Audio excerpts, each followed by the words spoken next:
Hello.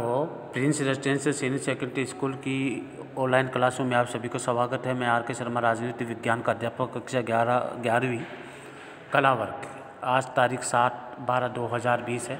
आपका जो lesson, जो राष्ट्रवाद का जो लेसन है वो आपका कंप्लीट हो चुका है और इसमें जो क्वेश्चन है वो आपको करने हैं। वो कौन कौन से क्वेश्चन हैं? राष्ट्र किस प्रकार से बाकी सामूहिक संप्रदायों से अलग है। अलग अलग देश में अलग अलग संस्कृति, अलग अलग परंपरा, अलग अलग रीति रिवाज पाए जाते हैं, इसलिए हर देश में अलग अलग जो है सामूहिक संप्रदायताएँ पाई जाती हैं। और दूसरा क्वेश्चन जो आपका है वो है राष्ट्रीय आत्मनिर्णय के अधिकार से आप क्या समझते हैं। एक किस विचार पर जो है उसकी मिल रही चुनौती में परिणत है। ये कह रहे हैं कि राष्ट्रीय आत्मनिर्णय के अधिकार से तात्पर्य इसलिए है क्योंकि ये सभी लोग मिलकर के एक ही निर्णय लें देश के बारे में, एक ही जो है संस्कृति हो, एक ही विचार हो, इसलिए इसको आत्मनिर्णय के मध्य जो भी निर्णय लिया जाता है वो सभी के लिए एक लिया जाए, वो राष्ट्र के प्रति, राष्ट्र को ध्यान में रख करके लिया जाए, इसमें ये बताया गया है।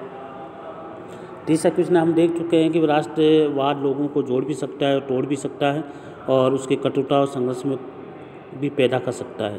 तो उदाहरण के माध्यम से आपको इसमें समझाया गया है। लेसन को आपको अच्छे से पढ़ना है और उस लेसन में से क्वेश्चन ढूंढना है। चौथा क्वेश्चन है वंश, भाषा, धर्म और नस्ल में कोई भी पूरे विश्व में राष्ट्रवाद के लिए साझा कारण नहीं कर सकता। इसमें टिप्पणी लिखी है कि हर देश में अलग भाषा बोलने वाले, अलग धर्म को मानने वाले लोग रहते हैं, अलग अलग संस्कृति पाई जाती है, अलग अलग रीति रिवाज पाए जाते हैं, इसलिए इसमें ये बताया गया है कि राष्ट्रवाद को अगर जोड़ना चाहें, साझा करें, तो सभी पूरे विश्व में जो अलग अलग देशों में अलग अलग लोग पाए जाते हैं, इसलिए राष्ट्रवाद के लिए साझा कारण नहीं कर सकता कि कोई भी देश ये कहे कि एक ही संस्कृति हो, एक ही राष्ट्र हो, एक ही विचार हो, तो ये नहीं हो सकता, ये संभव नहीं है। इसके बाद जो पांचवा क्वेश्चन है कि राष्ट्रवादी भावनाओं को प्रेरित करने वाले कारकों पर 100 उदाहरण रोशनी डालिए कि राष्ट्रवाद को प्रभावित करने वाले कारक कौन कौन से, भावनाओं को प्रभावित करने वाले कारक कौन कौन से हैं, उनके बारे में आपको अच्छे से याद करना। साझी विरासत है, इतिहास है, भू क्षेत्र है, विस्तार है, ये सारी चीज़ें आपको याद करनी पड़ेगी। ये सारी चीज़ें आपकी किताब में दे रखी हैं। छठा है संघर्ष, जो है छठा क्वेश्चन जो है संघर्ष राष्ट्रवादी आकांक्षाओं के साथ बर्ताव करने में तानाशाही की अपेक्षा लोकतंत्र होता है, इसके बारे में आपको बताना है। और आपकी राय में राष्ट्रवाद की सीमाएं कौन कौन सी हैं, क्या क्या होनी चाहिए, इसके बारे में भी आपको जो है पढ़ाया गया है, तो अच्छे से आपको याद रखनी है। तो इसलिए ये क्वेश्चन जो है आपको करना है।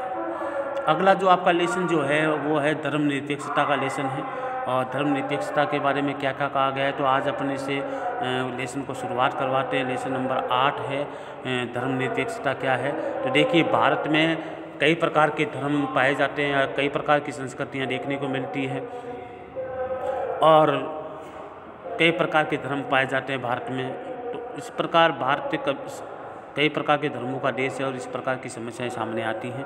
तो आज के लेसन में आपको शुरू करवा रहे हैं। तो लेसन नंबर जो है 8वां है कि कौन कौन धर्मनिरपेक्ष क्या है, इसके बारे में अपन चर्चा कर रहे हैं। वो देखिए, जब विभिन्न संस्कृतियाँ समुदाय एक ही देश के साथ रहती हूँ तो लोकतांत्रिक राज्य उसमें से प्रत्येक के लिए समानता की गारंटी कैसे करें। पिछले अध्याय में ये सवाल सामने आया था। इस अध्याय में हम ये भी देखने की कोशिश करेंगे कि सवाल जवाब देने में धर्मनिरपेक्षता की अवधारणा का इस्तेमाल कैसे किया जा सकता है। देखिए कि पहले ये आया था कि सभी समुदाय को एक जगह जोड़ना, लोकतंत्र सभी को समानता की गारंटी देने की कोशिश करता है, लेकिन ये संभव नहीं है।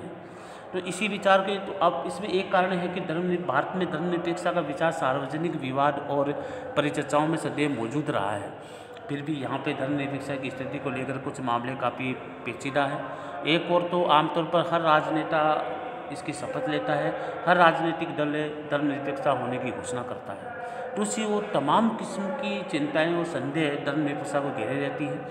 तो पुरोहितों और धार्मिक राष्ट्रवादियों द्वारा नहीं, बल्कि कुछ राजनीतिज्ञों और सामाजिक कार्यकर्ताओं, यहाँ तक कि शिक्षाविदों द्वारा भी धर्मनिरपेक्षता का विरोध किया जाता रहा है। तो इस अध्याय में भी नीचे कुछ सवाल हैं जिसके बारे में इस अध्याय में अपन पढ़ेंगे कि कौन कौन से सवाल हैं, कौन कौन सी जो समस्याएं आपके सामने आ रही हैं, इसके बारे में अपन चर्चा आज के अध्याय में करेंगे। वो देखिए क्या क्या है। सबसे पहले ये है कि क्या उन समाजों के लिए उपयुक्त है जिसमें धर्म का आज भी लोगों में व्यक्तिगत जीवन पर गहरा प्रभाव असर है। क्या धर्मनिरपेक्षता भारतीय मिट्टी में रोपा गया एक पश्चिमी पौधा है। क्या धर्मनिरपेक्षता में पक्षपात के चिन्ह पाए जाते हैं। क्या इससे अल्पसंख्यकों को तुष्टिकरण होता है? क्या ये धर्म विरोधी है? तो इस बारे में अपन जो चर्चा इस लेसन में करेंगे। इस अध्याय में अंत में आप भारत जैसे लोकतांत्रिक समाज और धर्मनिरपेक्षता के महत्व को जानना और समझने के लिए भारतीय धर्मनिरपेक्षता की विशेषता के बारे में कुछ सीखने में समर्थ हो सकेंगे। इसलिए आज का जो लेसन आपको स्टार्ट करवाया गया है धर्मनिरपेक्ष से, और धर्मनिरपेक्ष के बारे में आने वाले अगले लेसन में, आने वाले जो अगली क्लास में आपको अच्छे तरह से बताया जाएगा कि धर्मनिरपेक्ष क्या है, किसे कहते हैं, इसका अर्थ क्या है और हमारे लोकतांत्रिक देश में इसके लिए क्या महत्व है, क्या महत्व नहीं है, इसके बारे में अपन चर्चा आने वाली क्लास में आपको अच्छी तरह से की जाएगी, ताकि आपको समझ में आए कि धर्मनिरपेक्ष क्या है और अल्पसंख्यकों का तुष्टिकरण क्या है, अल्पसंख्यक के बारे में क्या सोचा जाए, क्या नहीं सोचा जाए, इसके बारे में भी अपन चर्चा आने वाली क्लास में करेंगे, ताकि आपको अच्छी तरह से समझ में आ जाए। जब तक के लिए आज की क्लास में आपको इतना ही पढ़ाया जाएगा, और जो 11वीं क्लास के विद्यार्थी हैं वो किताब खोल करके पढ़ें, और जो मैं आपके सामने वीडियो डाल रहा हूँ उस वीडियो को अच्छे से देखें, ताकि आपको समझ में आए। और जिस विद्यार्थी को समझ में नहीं आ रहा है वो मेरे से फ़ोन करके या जो फ़ोन के माध्यम से या मोबाइल से आप मेरे से संपर्क कर सकते हैं, ताकि मैं आपकी समस्याओं का समाधान कर सकूं। हर विद्यार्थी ध्यान दे, 11वीं क्लास के जो विद्यार्थी हैं वो विशेषकर ध्यान दें, ताकि आपको राजनीति विज्ञान में जो धर्मनिरपेक्ष राजनीति विज्ञान में जो पढ़ाया जा रहा है वो अच्छी तरह से आपको समझ में आए। जब तक के लिए जय हिंद।